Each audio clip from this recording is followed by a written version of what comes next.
Hello everyone, welcome back to this channel. So today we're going to talk about nursing in Australia, specifically my AHPRA registration. Okay, as a registered nurse. So I'm gonna pretty much tell you my story, like my timeline. It's a bit of a longer timeline than others because it just COVID happened and there was I had to extend quite a bit, but I'll tell you more about it in this video, or you can listen to this one in the podcast as well. So we decided that we wanted to move to Australia, and in order to do that, it's easier to work as a nurse. So, okay, so I applied for to write. I applied to. I created my account in AHPRA around March 8th, 2021. By the way, I have my notes here in front of me because I can't remember the exact details. So I created my account, and that was on March 8th, 2021. And then, so part of that account creation, you also have to you have to make sure that you visit the AHPRA website because there's a few things that you have to do before you actually submit the application. So first and foremost, I have my laptop here. So in the website, I was an international practitioner, right? I was coming from Canada. So in order to find out what the application for an international applicant, you have to read the information for international practitioners in the AHPRA website. And from there, you choose, is it the medical board or the nursing and midwifery board? Obviously, I'm a registered nurse, so I applied via the nursing and midwifery board. Um, in that section of the AHPRA website, there is a flow chart available that you can follow. It's an easy to follow reference guide that you can use to pretty much like give you an idea as to the process of the registration process. So if you're an international applicant wanting to apply for registration as a registered nurse in Australia, you can use that flow chart as a guide. It tells you that when your qualifications, you have to check if regarding if you have your qualifications assessed. So before you apply for registration, you have to see which pathway applies to your profession. So obviously, there is a qualification assessment table available on the website as well. So you have to click that one and start. So obviously, I chose the registered nurse pathway for a profession to assess, and then and then from there, it will ask you that you have to do a self check, right? So there's three different streams, by the way, or three different streams for your registration. So but you'll find that out when you start the process during the self check. So when I did the self check, you'll need to pretty much follow the questionnaire to see which stream you belong.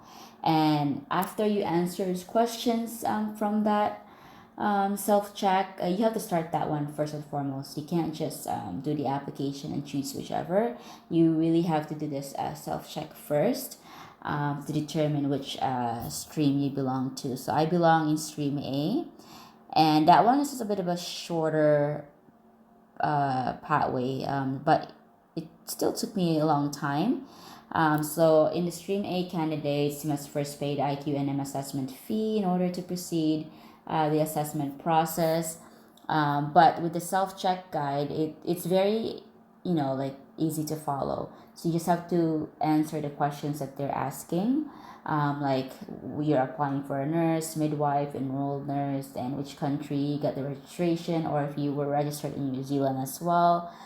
So you just have to follow those questionnaire, and then at the end of that, it will tell you exactly the result of the self check.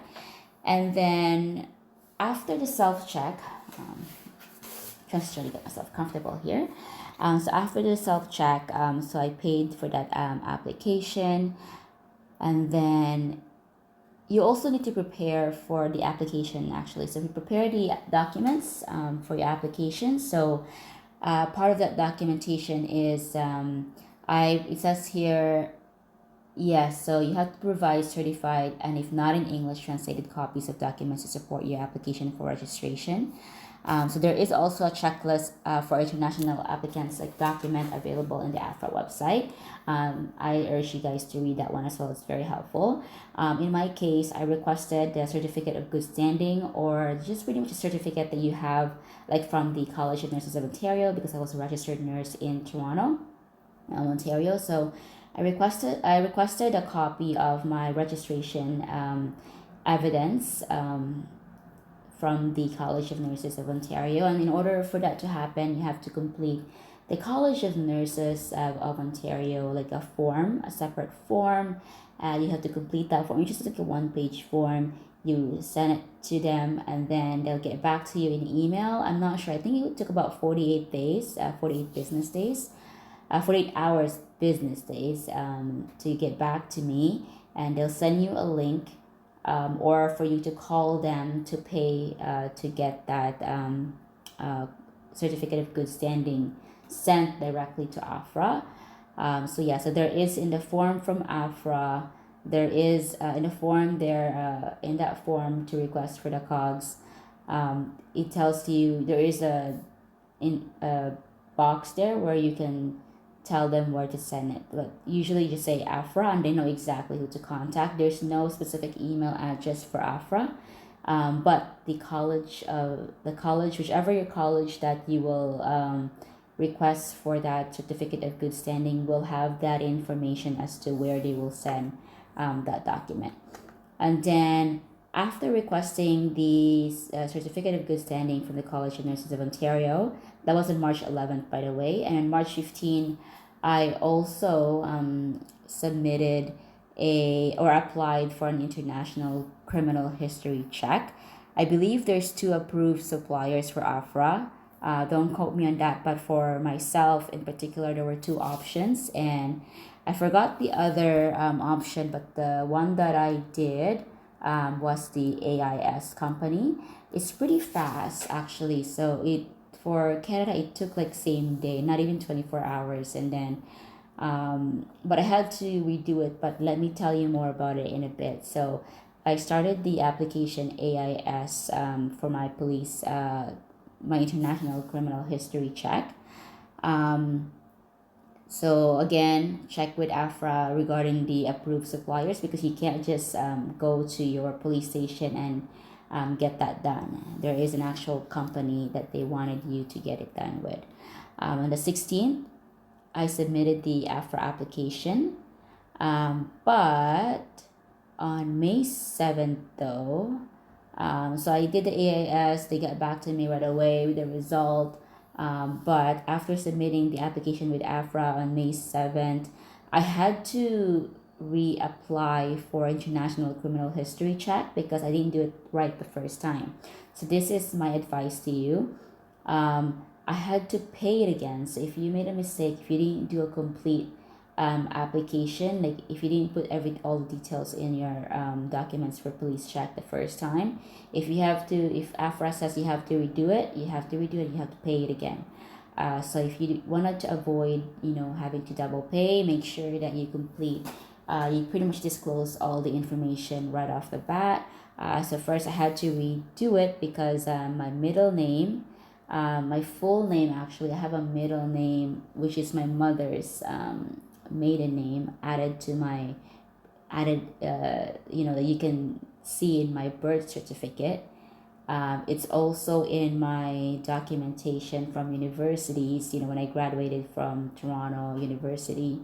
That middle name, so my first name is pretty much two first names, and then my middle name is my mom's maiden name. So if you're Filipino, you know more about that because you always add your middle name as your mom's maiden name.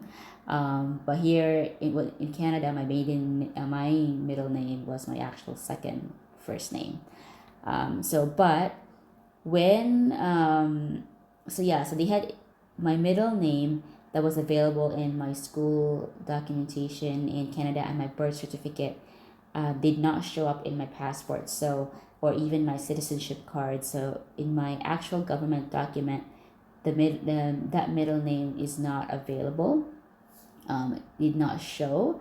So they're wondering where that middle name came from in my school documentation. So I had to provide information, letting them know that, hey, I had to, I believe, put the information of my previous name, my previous full name, my previous maiden name, and then my current name. And then, so I completed that process, and also I had to add, I also had to apply and do the same thing for Philippines, because obviously if you've lived, I think there's a rule as to like which countries, like if you live in a certain country for how many months, you have to also apply for a police check. So again, check the international criminal history check from AHPRA link regarding what you have to apply, like which countries you have to apply. So if you've lived a certain number of months for in different countries, you will have to request for all those countries. So I requested for the one in Canada and also the one in the Philippines. I had to redo both, so that means I end up paying twice. So that's my advice. If you have previous name, if you have like a middle name or maiden name, just to be safe, put everything in there. Add all those names, that way they can't say anything because it will show up. So May 7th I had to resubmit or reapplied for my international police check from AIS. And then on May 12th there was a request confirmation that my education was taught in English. So even though my documents that I sent were in English, but they wanted confirmation that my education was taught in English. So because in Canada there's French Canadians as well, so it's a bilingual country. So some people do speak French, and then some in English. So they just wanted to make sure that my education was actually taught in English and not in French, because there's a different assessment or extra assessment if if it was taught in French, and you have to have those translated and certified. So May 12th, so I had to request another thankfully email from all my schools that to confirm, and then they have to send, thankfully it's not like another form, but they just need to send an email to my to the person handling my case, that hey, this is to confirm that the education that was done in so and so university or college was taught in English. So that's pretty much it. So there's a lot of back and forth emails from AHPRA. Once you get a coordinator or rep assigned to you. And then on May 25th I received my first notice from AHPRA, and it states that it takes about 90 days for AHPRA to decide, but based on the information regarding my application, and I still have pending documents to send to them, or there's still some pending stuff that needs to be completed. So they asked permission to extend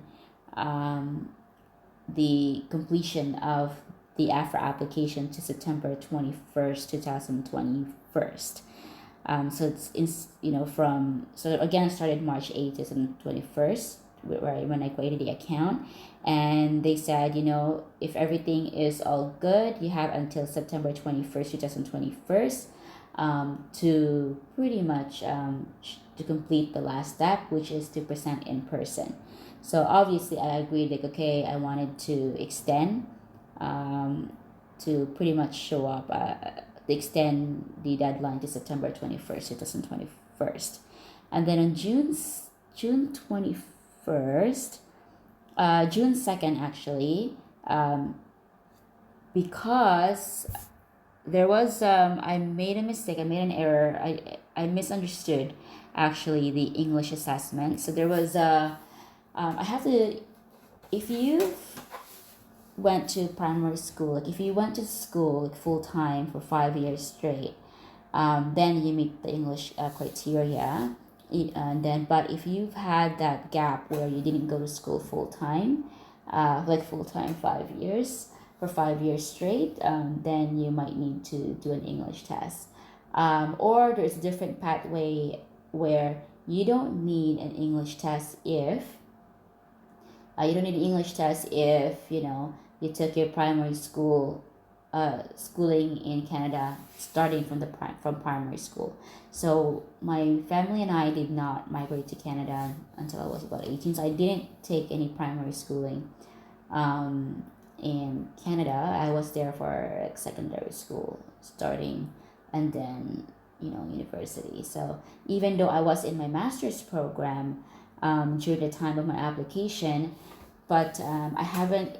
The master's program is 2 years, right? So, but I haven't been even though I took like continuing education courses like every single year, it's still not applicable. It has to be like full time, like actual, like from bachelor's to master's, or just a full bachelor's, including secondary school and primary schooling. So they have a very strict. So you have to read the instruction as to if you need an English test. So you have to actually, just because you live and had your education in Canada doesn't mean that you are, that you don't need an English test. It's not the case. If you just briefly view it, you might understood it that way. But if you actually read through it, like you have to have full time 5 years straight of education and whatnot, or if you can just have your education from primary to onwards, in Canada, for example, then you may not need an English test. So they got back to me May 12th requesting May 25th, actually no, June 2nd, that I do need an English test because from my bachelor's to master's there was about a many years gap. I believe it was at least 7 year gap before I decided to take my master's. So English test was required. I also had to complete a statutory declaration as well of all my documents that, especially my name issue, that I am this person and all that, that this is certified that this is me, that my previous name and all that. So you have to do a declaration, like you have to go to have it notarized. And get a certified copy and send it to them. On June 14th, I sent a copy of so I actually applied for IELTS, IELTS test exam. That one, there's a lot of other English test exam that you can do, but in my case, there was like PTE or IELTS.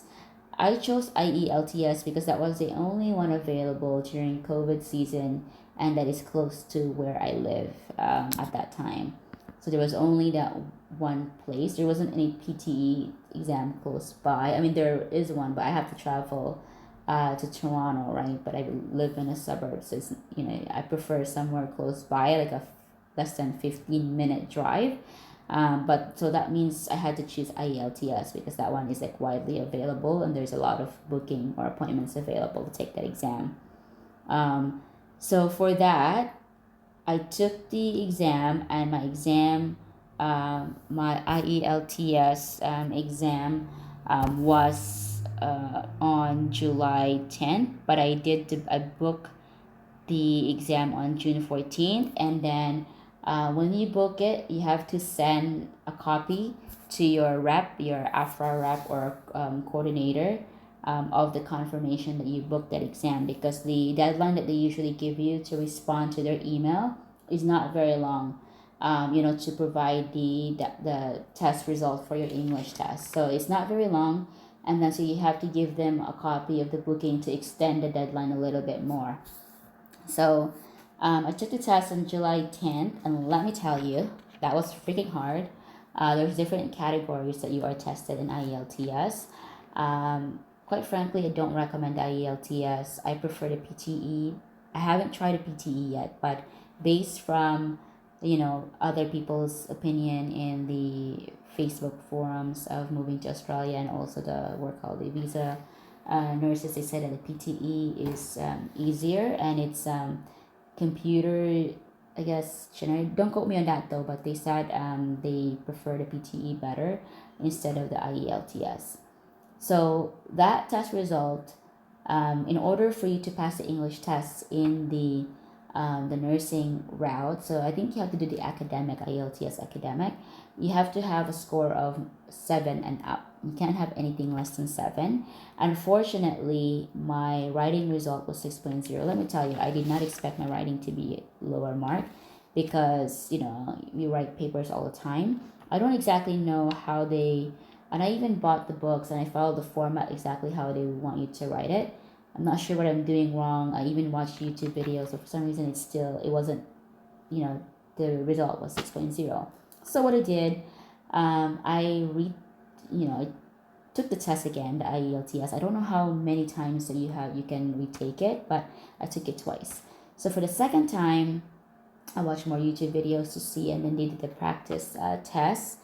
August 14th was my second IELTS test, and then on August 30th, AHPRA, and finally, after the second test, I actually got the result that I want. So everything was like above 7, and I even got a score of 9. So I performed better because I already know what to expect after my experience with the first one. So I already knew what to expect.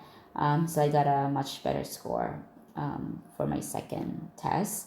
And then on August 30th, there was an update in the AHPRA website in my account saying that they are now reviewing my application.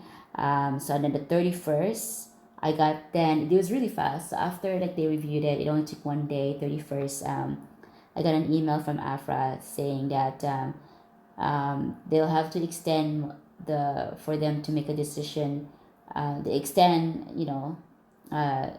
the pretty much the application decision to March 22nd, 2022, for the sole reason that by the time that they're still reviewing, and by the time that I complete the last step, it won't be enough time you will need that many days until March 22nd for me to actually complete the last step, which is to present in person. So I thought it was safer to agree to the extension to March 22nd, 2022. And then, so that happened. But in the midst of that, even before March, I found out that we were pregnant. So I knew that I will have to agree to that extension as well, because my date of, giving birth was I think it was June initially, but I had a baby like May 25th of that 2022, like last year.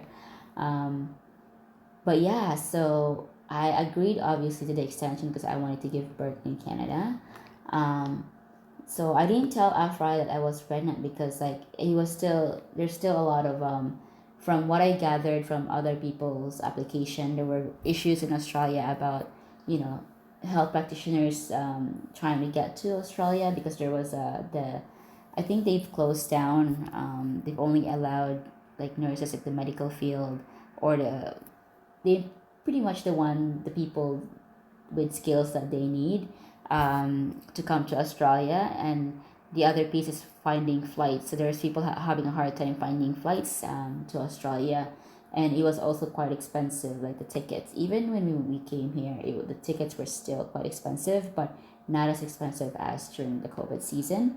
In addition, there weren't many flights available to Australia as well. So I obviously agreed to the extension, and then that's pretty much August 31st, 2021 was pretty much the last notice until about the 2022nd. So I'm going to tell you the story, 2022, the year 2022. So January 10th, so there was another extension to September 7, 2022, because obviously closer to the date of the deadline, they'll send you an email like, oh, are you in the country already? Like if you are, you will need to present in person to these people, to them or to your employer. That was the new rule that they changed, is that if you have an employer already, you'll have to present in person to your employer to review the documents, which is in my case. Otherwise, you'll have to make an appointment with AHPRA so that they can do the present in person, the last step of your application. So January 10th, 2022, sent that extension to September 7th, 2022. February 2nd, I finally applied to jobs. So I applied to the private hospital, who are pretty much like sponsoring international applicants. So I applied to that private hospital, who pretty much announced on their website that they are sponsoring international qualified applicants with AHPRA. Who applied to AHPRA. So I applied to that on February 22nd. And then I got an interview, right away, and then I got a job as well, like on the same day, like right after the interview. Pretty much I got the job right away. So I got that one, and then on March 9th, I got a second interview because I applied at one private and one public. So I got a second interview, and this time it's from the public hospital. So I'll give you information in a different separate video about the interview questions, which is pretty much standard to, if you've been interviewed before, it's pretty standard. But I'll give you more information about, those standard questions to expect. Second interview, obviously I got that job as well. Although the public hospital, they responded to me with their decision about a week, I believe, before they made the decision. It's a bit slow for the public one because they have, as an international applicant, they have to make sure about the sponsorship paperwork and all the process. They have to make sure that everything is done right. So June 17, I got the contract from AHPRA. So I got the contract from the private hospital. So I got the contract stating that, this will be the date that I will start, obviously pending visa approval. So July 7th, so I got the contract, and then July 17th, the visa nomination. So we started the visa so the private hospital started the visa nomination.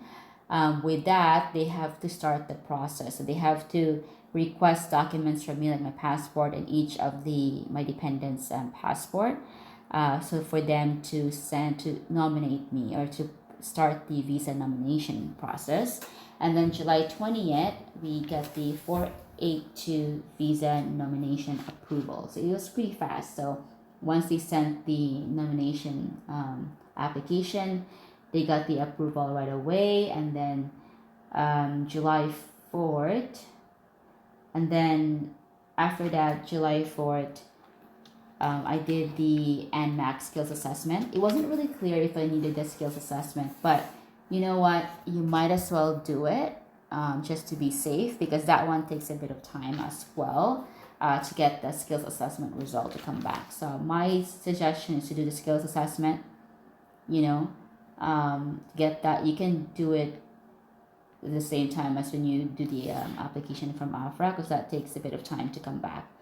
And then, by the way, April 1st, 2022, before I got the contract from the private hospital in June, on April 1st, I had to request another certificate of good standing from the College of Nurses, because all my documents are now pretty much expired.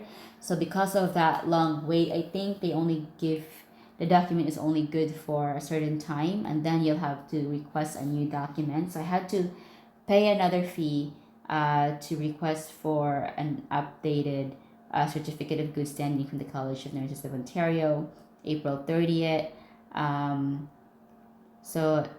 And then April 30th, I started my account, my NMAC account for that skills assessment, which I got the response for that on July 4th. And then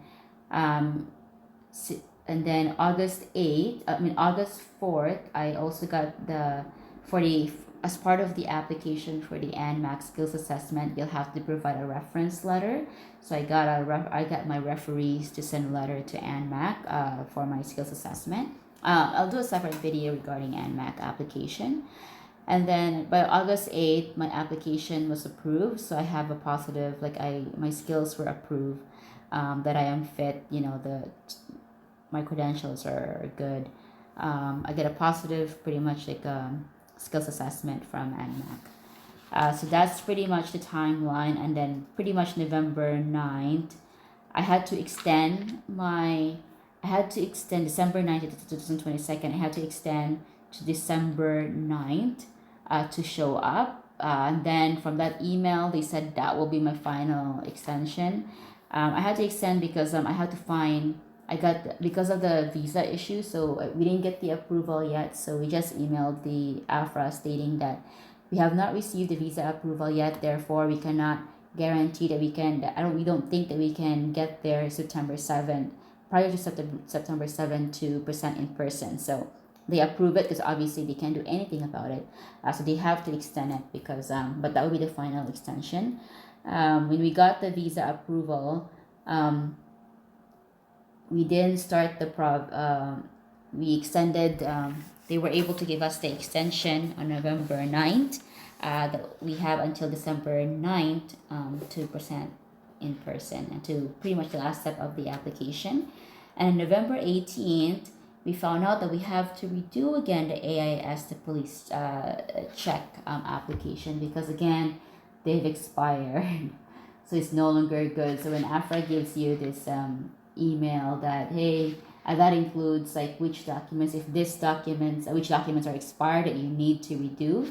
Part of that was the police check. So I had to, submit another application to AIS, pay the fees again, but this time I had to do it once because now I know exactly the document that they need and the names that I have to put in there. So we did that on November 18th, got the response as well right away. Actually, no, I didn't. The second time around, I didn't get a fast response from AIS. It took about a week for the results to come back. I don't know what the difference was, but the first time I did it, it came back really fast, at least 24 to 48 hours. But the second time around, it took about a week for the results to come back. And then November 9th, I got the response. So November 9th, I got the response that, I have to present in person for my employer to review the documents.